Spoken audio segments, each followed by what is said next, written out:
ئەمڕۆ سەرجەم لقەکانی یەکێتی مامۆستایانی هەرێمی کوردستان گرتبوونەوەیەکی ناڕەزایەتیان دەست پێ کرد و جارێکی تر داخوازیەکانیان ئاراستەی حکومەت کردەوە.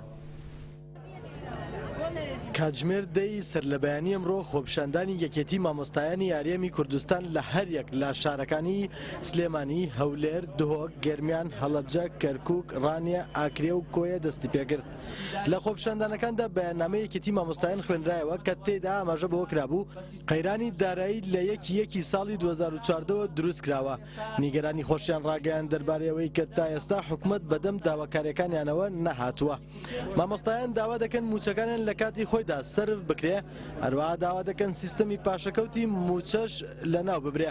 هەر ئەمڕۆ لە شاری سلێمانی مامۆستایان گرتبوونەوەی ناڕەزایەتیان دەربڕی و لە ناو گرتبوونەوە ناڕەزایەتێکەشدا سەرۆکی لقی سلێمانی یەکێتی مامۆستایانی کوردستان دڵشاد مەجید لە کۆنفرانسێکی ڕۆژنامەوانیدا ڕایگەیاند لەسەر ڕاستپاردەی ئەنجومەنی جێبەجێکار یەکێتی مامۆستایان ئەمڕۆ لە سەرجەم لقەکانی ئەو ڕێکخراوە گرتبوونەوەی ناڕەزایەتی بەڕێوە دەچن.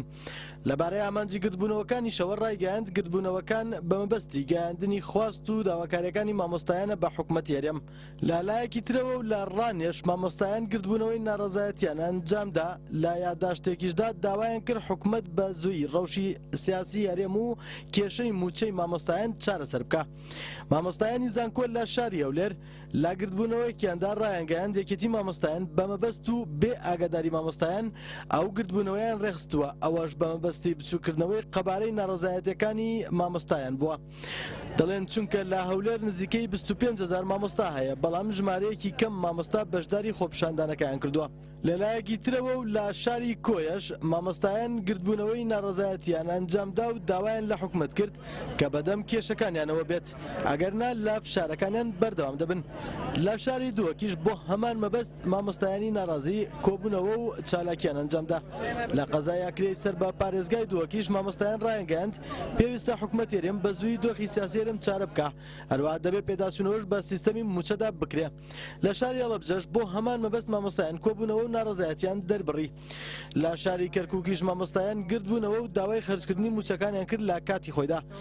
لقی گەرمیان یەکێتی مامۆستایانیش لە بەردەم بەڕێوەبەرایەتی پەروەردەی کەلار گرتبوونەوەیکی ناڕەزایەتیان ئەنجامدا. بەڕێوەبەری پەروەردەی کەلار شیروان غەریبی شوتەیەکی پێشکەش کرد و پاڵپشتی خۆی بۆ داواکاریەکانی مامۆستایان خستە ڕوو. لەلایەکی ترەوە ئینستیتوێتی وۆرک لە پارکی ئازادی شاری سلێمانی هەر ئەمڕۆ کۆنگرەیەکی ڕۆژنامەوانیان سازدا و تێیدا داوایان لە لایەنە سیاسیەکان کردووە کە میلەت بۆ بەرژەوەندی سیاسی خۆیان بەکارنێنن. هەروەها داوایان لە وڵاتیانیش کردووە کە ڕێگە نەدەن دەستی دەرەکی تێکەڵی خواستەکانیان بکرێ. ئینستیتوێنتەکە داواشیان لە وڵاتیان کردووە کە هەموو دەنگەکان کۆبکەنەوە و یەک هەڵوێز بن، پاشانیش بە کاروانێکی سپی بەرەو پایتەخت بەڕێ بکەون کە سەرۆکایەتی حکومەتی لێیە و بڕیاری ژیان و گوزەرانی وڵاتیان لەوێەوە دەردەچێت.